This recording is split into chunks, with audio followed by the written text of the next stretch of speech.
Deus nos dá asas o tempo todo para a gente poder ir além, sair do lugar comum. Aliás, o crescimento humano é sempre uma experiência de sair de um lugar comum para chegar àquele que ainda desconhecemos. Sim, a aventura humana consiste em diariamente nós desbravar o que somos, desbravar quem somos.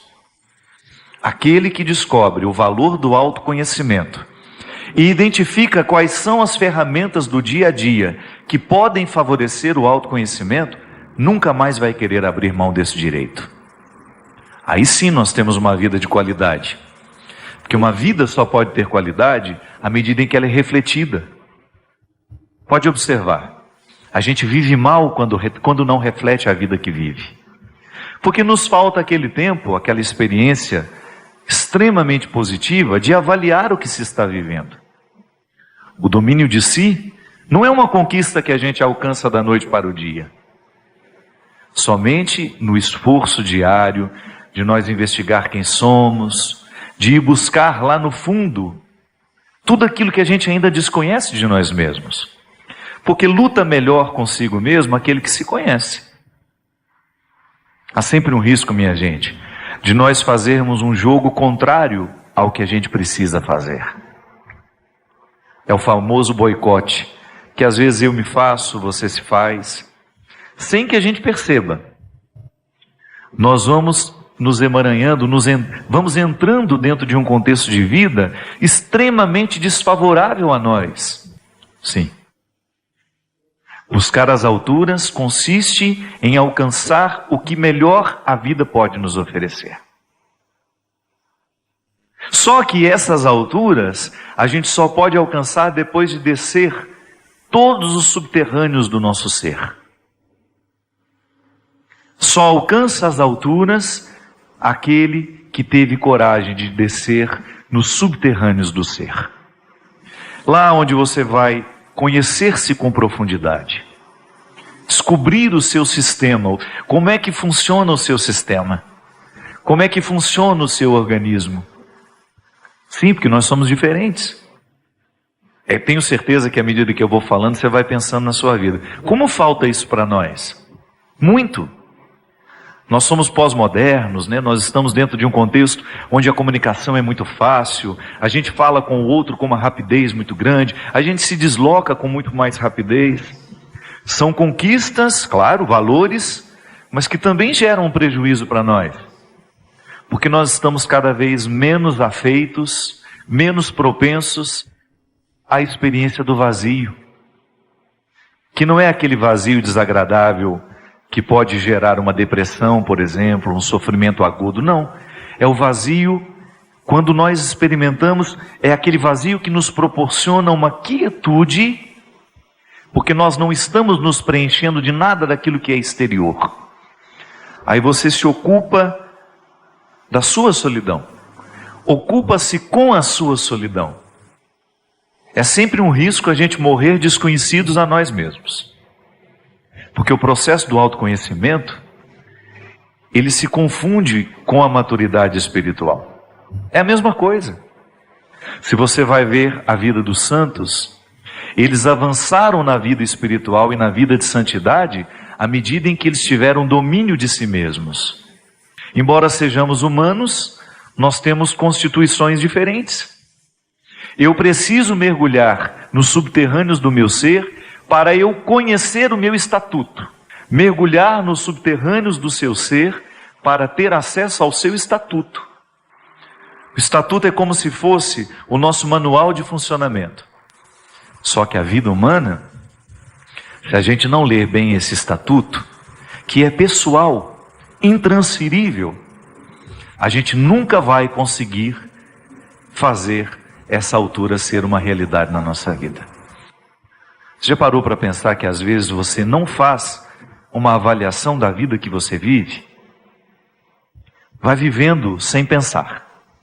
Entra no ritmo alucinante que a vida tem, que é própria dos nossos dias, e não tem nem o direito de parar para problematizar. Eu falei, às vezes nós não temos noção de como uma palavra dita por nós pode provocar o bem.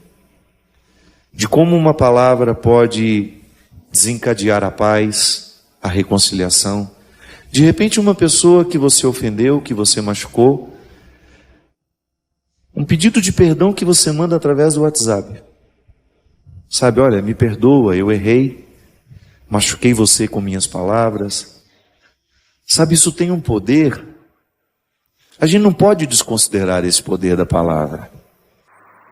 Essa é a nossa vocação cristã, minha gente. O tempo todo eu preciso lidar com Adão que me hospeda. Ele está hospedado em mim. E ele me hospeda também. Estou hospedado nele. É a minha condição frágil que eu não tenho condições de abrir mão dela.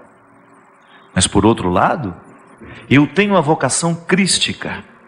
Cristo me chama, Cristo me convoca diariamente a superar os limites do Adão que está em mim, para que eu tenha condições de viver essa realização humana, que não é outra coisa senão o equilíbrio entre possibilidades e limites.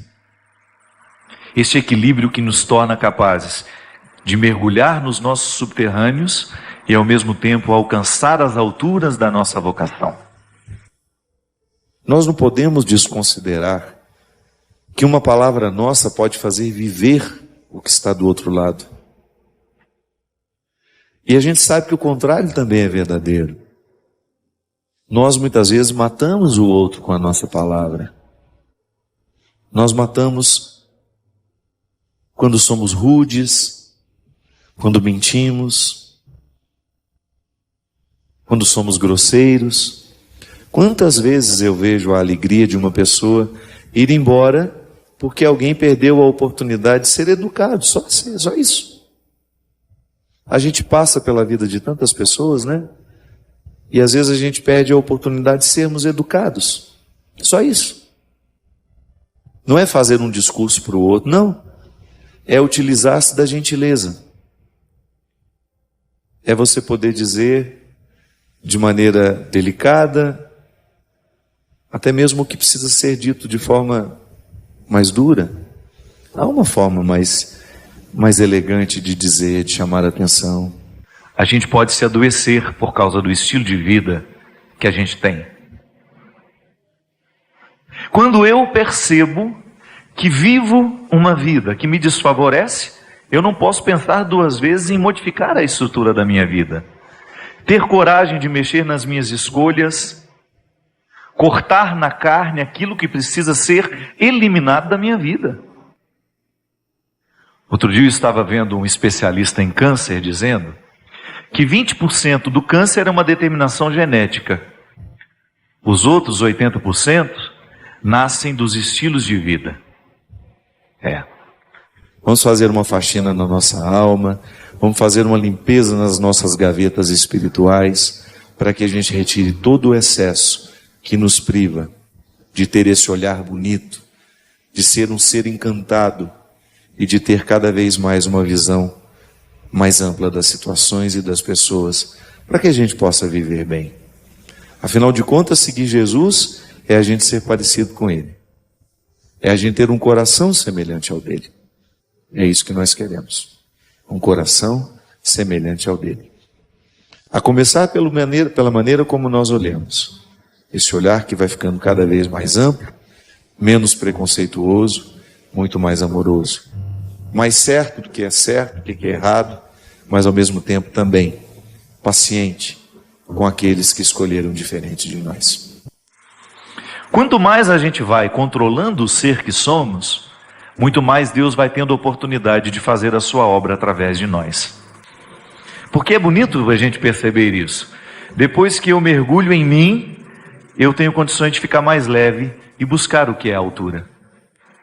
Sim, a vida espiritual é um convite diário ao mergulho nesse subterrâneo, para que eu tenha condições de compreender as minhas misérias, domesticá-las, ter controle sobre elas, para que elas não venham prevalecer sobre mim.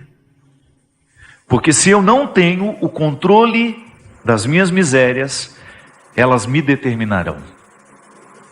Elas serão tão determinantes que eu me tornarei um miserável assumido. Que uma coisa é a gente carregar a condição da miséria, Sou miserável, faz parte de mim, mas não vivo como miserável. Porque eu faço o esforço diário de ir buscar esses valores que me resgatam dessa miséria. Porque sem o controle de nós mesmos, nós não chegamos a lugar nenhum. E é interessante porque a beleza, essa estética que os nossos olhos apreciam, ela também passa pelas atitudes. São as pessoas bonitas. Eu não estou falando de beleza física, não. De uma pessoa que você reconhece naturalmente elegante nos gestos, na maneira como fala, na maneira como acolhe o outro. Você sabe que eu vi isso muito no Japão quando eu estive lá. Eu não sei se os japoneses estão mais evoluídos do que nós, do ponto de vista humano, espiritual. Pode ser até fruto mesmo do próprio sofrimento, né? O Japão é um país que sofreu muito. Mas eu fiquei impressionado de ver a reverência que um ser humano tem pelo outro, como são respeitosas as relações e como os encontros são emoldurados por reverências. Ali eu senti muito Deus. E você sabe que em muitos momentos eu me emocionei só de observar as pessoas. Não entendi uma palavra do que elas estavam dizendo, mas eu ficava emocionado de ver como eram bonitas aquelas pessoas. É como se elas estivessem num outro nível de evolução. Já tivessem encontrado respostas que eu ainda estou procurando. Sabe, seres humanos já marcados por uma luz, por um jeito novo de ser. E eu desejo, cada vez mais a beleza faça isso com a gente. Provoque-nos o encantamento e naturalmente transforme-nos para que a gente também fique seres encantados e encantadores.